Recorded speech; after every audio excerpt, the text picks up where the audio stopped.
Zombies. They're way too easy nowadays. I'm sorry, but watching people casually hitting insane rounds without even breaking a sweat? Nah, I've had enough. So I did what any completely normal, stable human being would do. I made my own zombies difficulty mod. Now, I don't want to go all out and say my mod is impossible, but honestly, I really don't think anyone is going to get that far with it, as the things I've changed truly make this mod impossible. And this honestly started all the way back last year, where I actually went and got to 999 myself with little trouble and thought, damn, this is just way too easy. Where I then thought, it would be a great idea to make an impossible mod for BO2. So fast forward to today, and we finally have it.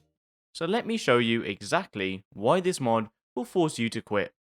Alright, let's start with something simple. Points.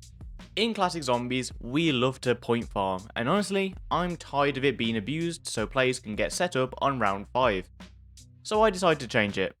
And don't worry, I didn't recreate the point system Treyarch added for modern zombies. I made it worse. You see, I'm not scared to actually punish the player for trying to abuse it or be bad at the game, so if you try to point farm, or just have terrible aim, and do non-lethal damage to zombies, well, would you look at that? You lose points. But if that was it, it wouldn't be that bad, as you just need to kill more zombies.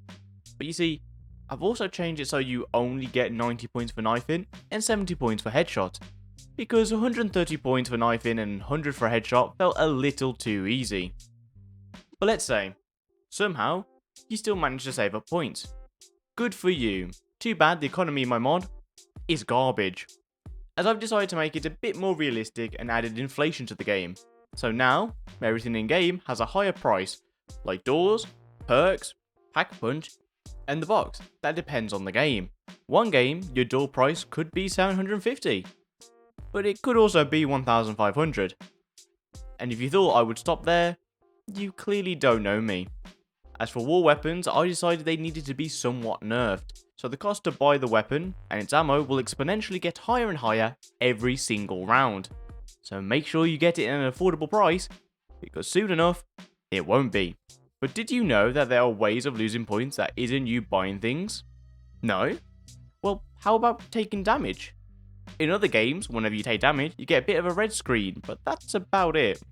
Nothing really happens. With my mod though, congrats, you're now in debt. You see, every time you take damage, either from a zombie, from lava, from fall damage, from even a small explosion, you will lose points. Because hospitals in America aren't free. You need to pay those hospital bills. And we don't care if you have the points or not. And do be careful and try not to get hurt too often, because who knows what might happen when you're in pain. You might just drop your gun. So you've managed to escape debt and have enough points to get quick revive to have a higher chance of not dying. But before that, you need to go and open a door, right? If it was only that easy. You see, I've made it where sometimes when you buy a door, a completely different door will open up instead. It might be the closest one to you, or maybe one completely super far away, forcing you to wait a little bit extra in getting what you need. Now, we're a few rounds later. You finally open up the door you needed for the perk you wanted. And at this point, you might feel like nothing can stop you. And that would be the case, if you haven't forgotten whose mod this is. As sometimes the perk machines simply don't give you the drink.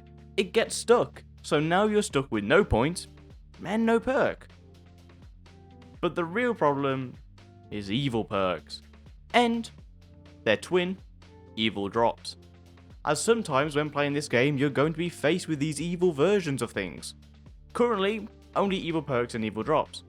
You see, the evil version is really simple. It's just the opposite. They are more common in drops, but can also show up in your drinks. For example, imagine you have half your ammo, and you see a max ammo. I want to get you so paranoid to the point where you really need to contemplate getting it or not, as there is a chance it's evil, and it will just remove all of your ammo instead. And with me adding realistic reloading where ammo wasted will be removed from your stock, you'll be counting every single bullet, hoping for a max ammo. So, without spoiling, I will tell you, Quick Revive, Jug, and Stamina have evil versions, and so do all of the main drops, except for the likes of Carpenter. Why is that? Because Carpenter is perfect.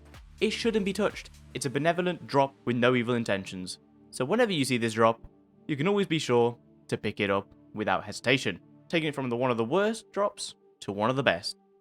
So you finally got 2 perks. Great! I bet you're feeling confident and good, right? So off you go to get your 3rd perk. But wait, be careful, you should choose correct. Ah, damn it.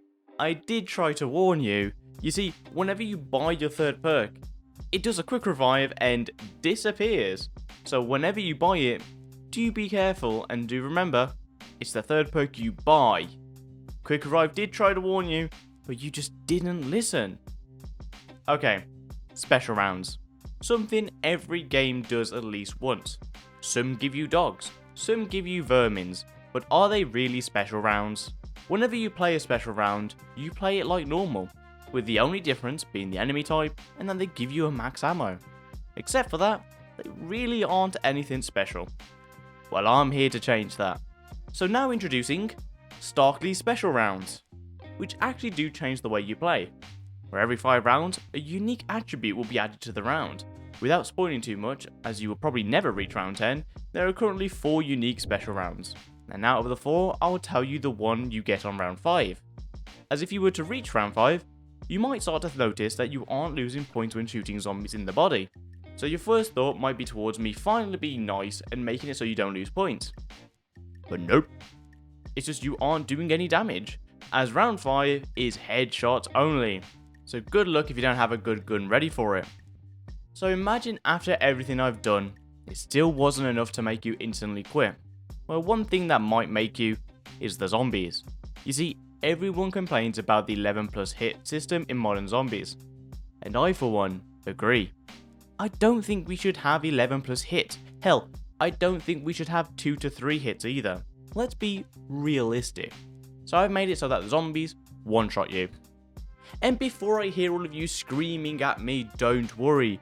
I've made it fair, as Jug will give you your 3-hit system back. And if all else fails, something that is always reliable, more zombies equals more dying.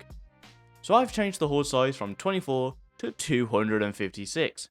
Only kidding, I've only managed to set it to 32 as any higher will cause the game to be unstable. With only 8 extra zombies per horde, it is quite noticeable. Plus, I've also made the zombies nearly insta-spawn, so forget about taking a nice relaxing rest at the end of the rounds, as zombies will already be spawning in and ready to chase right after you. And with limited hits and more zombies, it just means you have to be extra careful when you are next to zombies. So you're probably thinking of maintaining a good distance between zombies is all that is needed so that you don't go down. And you would be right. That is, unless you stay still for too long. Because I'm not a big fan of campers, and neither are the zombies. And if you want to push the limits on staying still for too long, well, get ready for some zombies to instantly teleport next to you and show you what we do to smelly little campers. And honestly, I haven't even told you half of what's in this mod, as I do want to keep some things a secret for you to find out the hard way, as there are so many evil little details I've added that you'll only discover when they completely ruin your run. So forget about reaching round 20 on town. I think even reaching round 10 is hard enough for most of you. And if any of you, by a stroke of luck, somehow actually managed to do the impossible of beating the Origins Easter egg with this mod on, I'll buy you a cookie. A real one, not even joking. So if you think you're hardcore enough to play this mod and are up for a challenging experience, join the Discord, linked in the description, download the mod, and let's see if you can prove me wrong. I'll be waiting. Thanks for watching, good luck, and I'll see you guys in the next one. Bye!